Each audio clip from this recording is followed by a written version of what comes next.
You ever doing one of those looks where during it you're like, okay, so it's not looking good now, but it's gonna come together when I put my mascara on. For me tonight, that was, it's gonna come together when I put my lashes on. I put my lashes on and it didn't look no good goddamn kinda together. Like Kramer versus Kramer had more unity than my face did with this look. So I took the lashes off, I made myself some spicy ramen, I cried a little bit. I'm gonna just take it off and then we'll just talk, okay? Okay, hi, my edges are gonna start lifting in about 20 minutes because I didn't use my good hair gel to lay them down. You're just gonna have to cope with that because I'm so tired of seeing people complain about YouTubers apologizing for things. Listen, when we don't apologize for things, people roast us for them. So I'm just never apologizing for anything again.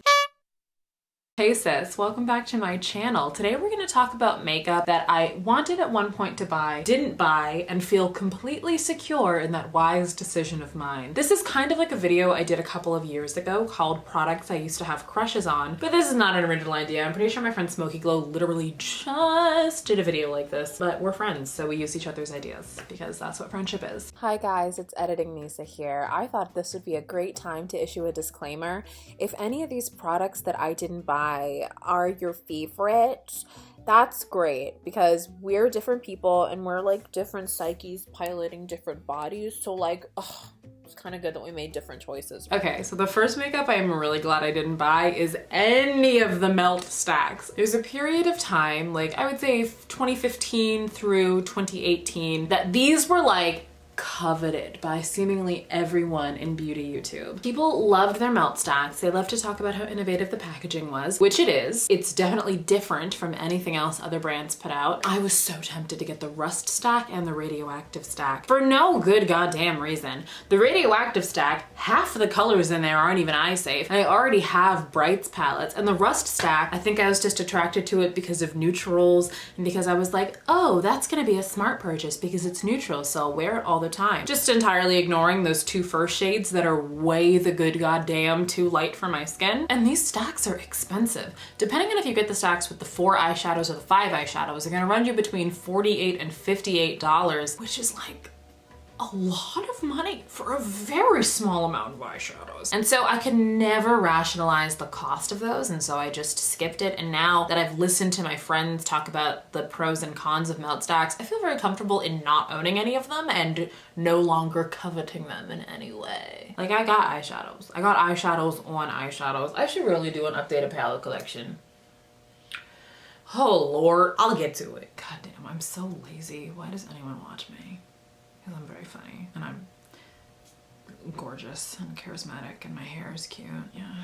Yeah. The second one is a general type of thing, but you'll remember in like 2014 when matte liquid lipsticks were just becoming a thing. Like they'd obviously existed in the makeup world before, but they were becoming a mainstream product. They were having a moment. And it was the original lineup of brands that were coming out with liquid lipsticks. Let's review. For me, this involves thinking back to my sophomore year of college, which is hard because I was drunk for a lot of it, but think back in time. What were the brands at the forefront of the matte liquid lipstick revolution? Jeffree Star, Kat Von D, Anastasia, ColourPop. Y'all, do you remember when the only thing ColourPop sold was them damn liquid lipsticks? The original formula of the ultra matte lip that was just dry as the goddamn Sahara, but they were only $5, so people were falling all over themselves buying as many as they could. My friends in college taking their tips from their bakery jobs to go onto ColourPop's website and buy as many like gray, beige, purple, and blue liquid lipsticks as they could because they went to a liberal arts college and that's the kind of thing you wear there, you know? You're an individual. That's why you got the same blue lipstick as everyone else. And I didn't buy them because I was scared of liquid lipstick. I thought it looked dry. I thought it looked uncomfortable. But even back then, I was a lip gloss binge. Like, I've been a lip gloss binge for my whole life. It's my thing. It's my gig. It's my calling. It's my family. Lip gloss is my family. How much like an egg do I look in this video? I'm not looking at the viewfinder because I know I'm gonna want to put on makeup if I stare at myself. So if I look like, God, I probably look like Beetlejuice right now. Whoa, showtime! There was one instance of me giving into the temptation of the liquid lipstick revolution, but it wasn't specifically because it was a liquid lipstick, it was because of the branding. This is the story of the one and only Lime Crime product I've ever owned. So again, we're going back in time to my sophomore year of college. I looked like this.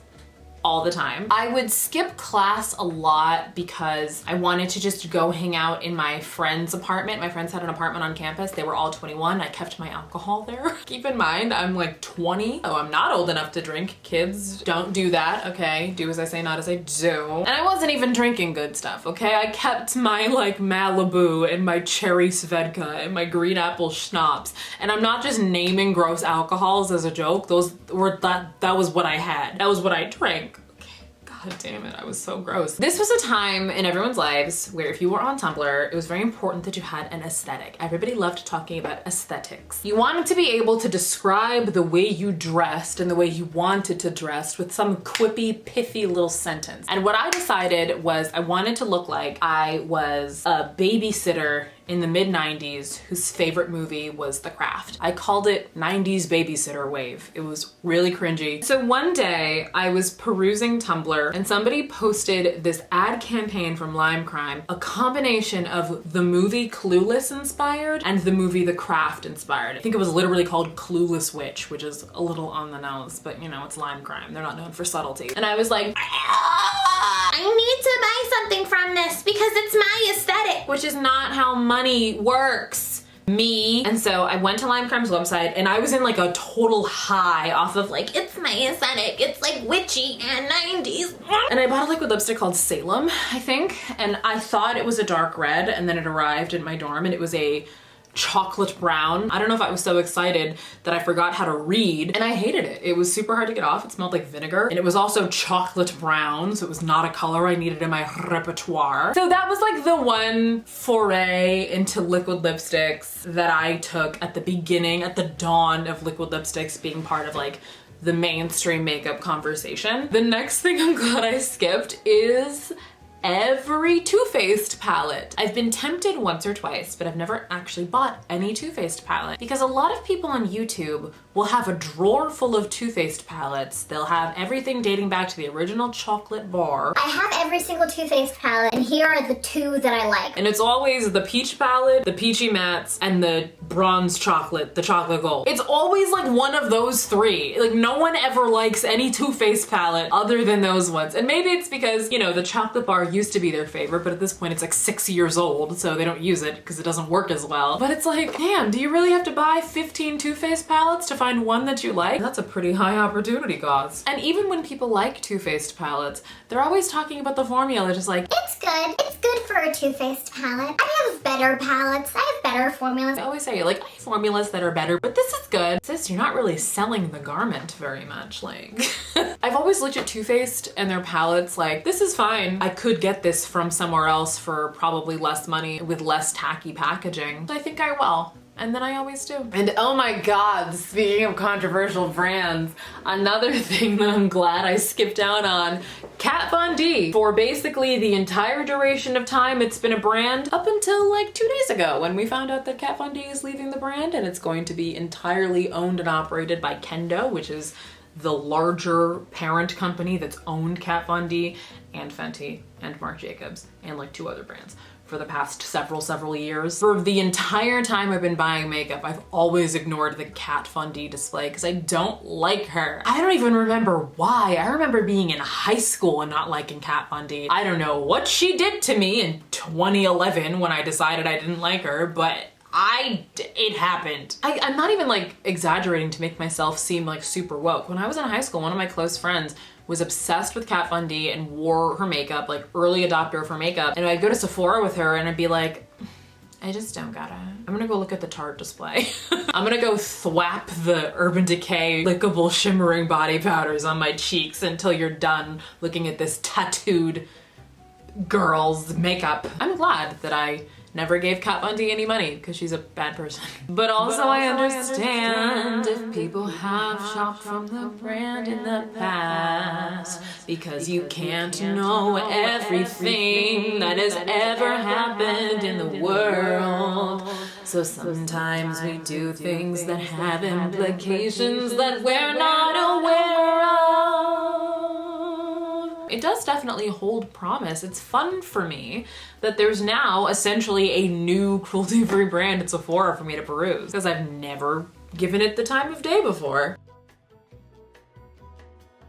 And when they expanded that shade range, oh girl, the resolve it took for me to not just grab a fistful of them and throw them at the cashier and be like, just put these in a bag, glue them to my body. I just need to leave this store with all of these on my person. Can you help me with that? I'm just glad I don't have like a drawer full of Sephora liquid lipsticks now. I'm glad that I can't buy from the Sephora collection anymore, because something I would do for a period of time of a couple years when I was like really getting into makeup. So like circa 2016. Every time I would go into a Sephora, if I didn't find something else I wanted, which I almost never did, I would go to the Sephora collection display and just grab 2 of the lip glosses, or like a lip stain and a lipstick, or like a blush, or this or that. Because they were all what? Like around $10, $12. Compare that to everything else Sephora sells, that's nothing. $10 in comparison to $42, that's basically free. And so since removing that as like a possible place I could shop from, I feel like it's probably saved me a lot of money. Next up, literally every single 35 Pan Morphe palette. I don't have any of those Johns, and I am so happy past Nisa didn't buy any of them. Not because I like despise Morphe. I actually am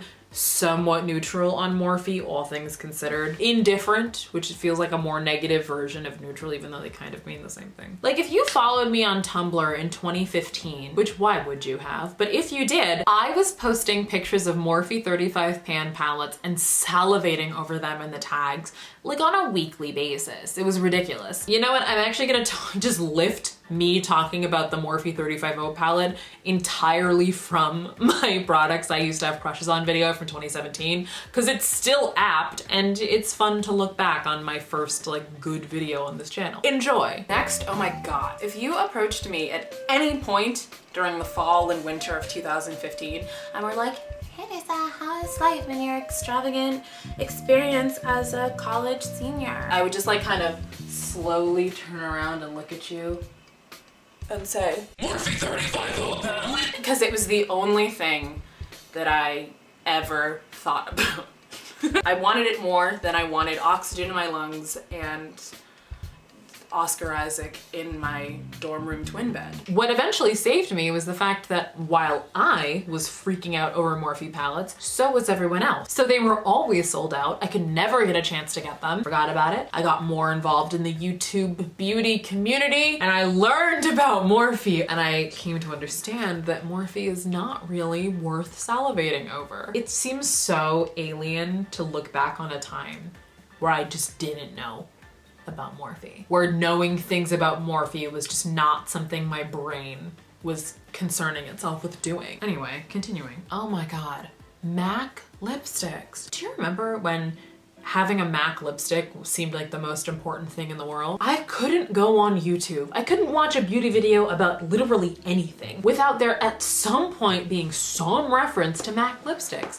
They were in a goddamn Scapeable. You need to buy MAC Ruby Woo. You need to buy MAC Whirl. You need to buy MAC Velvet Teddy. You need to buy MAC. It was MAC all the time, everything, constantly, forever. Everyone on YouTube, in all of their videos, would just have like a little acrylic holder of MAC lipsticks in the background, like it was decor. And they were just stroking their MAC lipsticks like a supervillain in a spy movie. In 2014, MAC announced that on Black Friday, they were going to release a black lipstick, a black matte lipstick called Haute Coeur. Keep in mind, 90s babysitter wave. So I was like, A black lipstick like the 90s? I gotta get it! and so I was like camped out in front of my laptop, sitting in my childhood bedroom because I was home from college for Thanksgiving, like refreshing the MAC website, waiting for it to go live. And I missed out on it like immediately. Eventually I like found NYX lipsticks and I was like, oh, so they're really similar and they're $5? Got it, thank you. Then the MAC obsession slowly faded away, just like MAC's popularity. Oh my god, next. Any palette of single eyeshadows that costs more than an actual palette from the brand, I'm so glad I skipped out on. Makeup Geek pulled this, ColourPop does it regularly, and for some reason, ColourPop will always put like a rainbow gradient of things in the palettes, and every time they do, 80 people will tag me and be like, didn't you want a rainbow palette from ColourPop like a year and a half ago? Well, here it is. A Brights palette. A Rainbow Bright palette. I don't understand. The brand is called ColourPop. They have the materials. They can do it. Where is it? I'm like, no, it isn't. I get what you're saying. It is a rainbow spectrum of colors from ColourPop. But here's the thing. When I said I wanted a rainbow palette from ColourPop a year and a half ago, or whenever I made that video, I meant I wanted ColourPop to take one of their like $12 palettes and put Roy G. Biv in that bitch and then sell it to me. What I did not want was for ColourPop to take $40 worth of single eyeshadows in a rainbow formation and sell that to me. Why can I only get it in the huge version that's 3 times as much as every other eyeshadow palette is from them? Like Tim the Toolman Taylor noise, like what? It doesn't make any sense. I had one Tecate that I diluted with so much pineapple juice, and I'm still here with my shoulders, with my pores, acting a whole mess. You're so welcome. Single eyeshadows are an amazing resource, but buying them in bulk when you don't have to is clown behavior. Girl, get the 3 that you want and leave that whole palette to the people who get it in PR, okay? Don't play yourself. For those of you who are wondering, the yellow eyeshadow that is a matte that I actually do quite like is from the September Rose Cosmetics Slush palette. It's the shade Banana. I want to like pull the influencer card and DM the girl who runs September Rose and be like, hey, will you send me just like a bunch of pans of banana?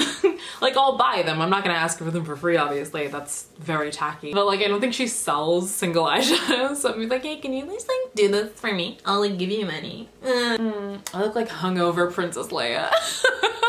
And I'm not hungover. Okay, I'm gonna close us out with an anecdote. Once again, I ask you, dear viewers, my dear fans, my dearest fans. Once again, I ask you to go back in time with me, but this time we're going to the year 2015. So this is a little video that I actually recorded of me showing off what makeup I used, just for context of what I looked like in 2015. Of course, I was listening to Grimes because it was 2015, but I can't play the audio because I'll get copywritten, so here's a terrible cover. Vine was still around. Team 10 hadn't happened yet. I was a senior in college. I could still fit into all of my H&M Jersey bodycon mini dresses. Life was simple and blissful. And I, as a college student, had a lot of spare hours in the day that I would fill with things like playing Pokemon, online shopping, getting drunk, not having sex, and going on Tumblr. And one day, whilst on Tumblr, I came across, hold on a second, pulling it up right now, unprofessional, this post, this exact post. This is a photo of 2 Charlotte Tilbury lip vinyls. Now, this one on the side, that darker moment right there, that is the shade High Society. And the minute I saw this, the minute I saw it, I was in love. I was in lust. Betrothed, Twitter passion. I was like, okay, I gotta put this on my mouth. I gotta put it in my mouth. I gotta put it on my skin somehow. I gotta make contact with it. After some light reverse Googling, that's how I found out it was a Charlotte Tilbury lip gloss. And so I went on Beautylish and I looked at it and I stared at it. And this is when I learned that it cost $22. Now, this was before I was comfortable with the clown behavior of spending $20 on a lip product. I was not going to spend $22 on a lip gloss. That was unheard of for me. That was absurd for me. All of my lip glosses at the time were like from NYX or Neutrogena, and they were like pennies on the dollar. I was not gonna spend $20 on a lip gloss. So I needed to think of a plan. I searched the entire internet for coupons. I looked for Beautylish coupons. I looked for Charlotte Tilbury coupons. I looked for Bergdorf Goodman coupons. I looked for Nordstrom coupons. Nowhere that sold Charlotte Tilbury was going to give me any money off of this garment, of this product, of this thing. So I decided to maybe direct some energy into trying to find a way to dupe it. That was a thing. I looked up Temptalia. There was no entry on it there. I was like, I guess I have to do this myself. I guess I have to fly solo, echolocate myself into finding a dupe. I think I tried to dupe it with some of the NYX Extreme lip creams. I think I bought 2 of them. I used to do this thing where I would resist buying a high-end makeup product that cost like $20+, but then spend like 2/3 of the price of it trying to dupe it. I didn't want to buy the Hello Flawless foundation powder because it was $35, And then I ended up buying one Maybelline and one L'Oreal foundation powder that each cost like $11. And my roommate was like, haven't you spent like most of the cost of the foundation powder trying to dupe it? And I was like, damn, maybe I'm a dumbass. Anyway, the dupes weren't working. The NYX glosses were too purple, too brown, not the perfect shade of dark, dusty rose like my darling high society was. I watched every video I could stomach on Charlotte Tilbury's YouTube channel, hoping to catch a glimpse of my beloved high society in action to see if it even looked good on deeper skin tones. And mind you, this was before Charlotte Tilbury was carried in Sephora, so if I wanted to see my beloved in person, I would have to go into New York City, because I went to college like half an hour north of New York City. I'd have to go into New York City, go to like a Bergdorf Goodman or wherever Charlotte Tilbury was sold, and like, you know, try to fool the counter people into thinking I was patrician enough to try on one of their high society glosses. But I looked too poor! Eventually, I forgot about high society and I moved on to other glosses, and we were like two ships passing in the night. In the night. But then Charlotte Tilbury was acquired by Sephora. And now I could see my beloved on my own turf. I go to Sephora, the one Sephora that I trust, the Prudential Center Sephora, if you know Boston at all. I went there, I plucked high society from her enclosure. I put her on one of those little swatching wands. I touched her to my lips. And she looked like trash! It was sticky and looked disgusting and ashy on my lips and a horrible, awful shade of terracotta peach. It was so unflattering. I was heartbroken. I felt like I had been catfished. I felt like Neve and Max were gonna pop out from behind the Huda Beauty display and shove 5 cameras in my face and tell me that I was an idiot for ever believing that we had something real. Neve and I went to the same college and he got expelled and I didn't. So I have a point on him. That is a real tear, bitch. See that shine? That's a tear. I'm so talented. I've also washed my face a lot today because I've been playing in makeup all day because it's too cold to go outside, so my eyes are super irritated right now, so you know. Acting secrets with Nisa Fisa. You can tell I'm a good actress because I've never even had to audition for anything because I've never tried to.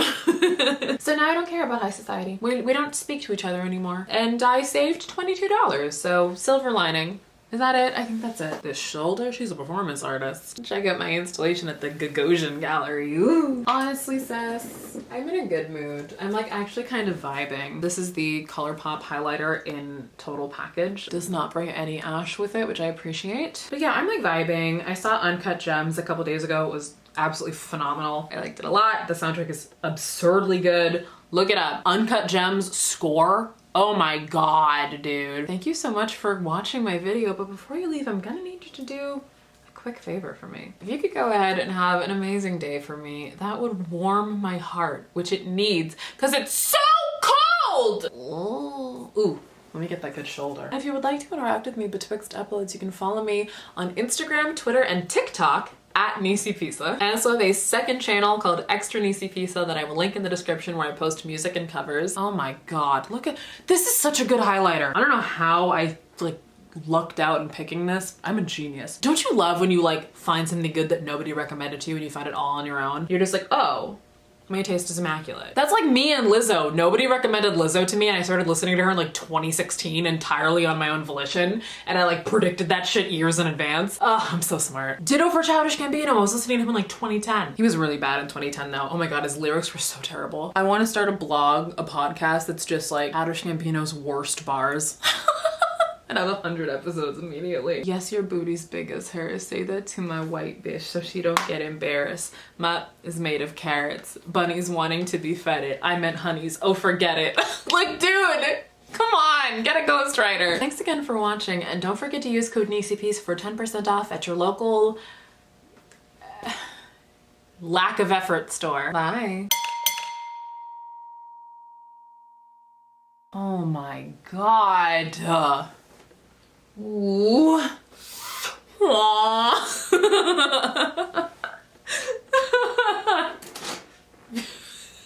Nope, I'm not gonna say that.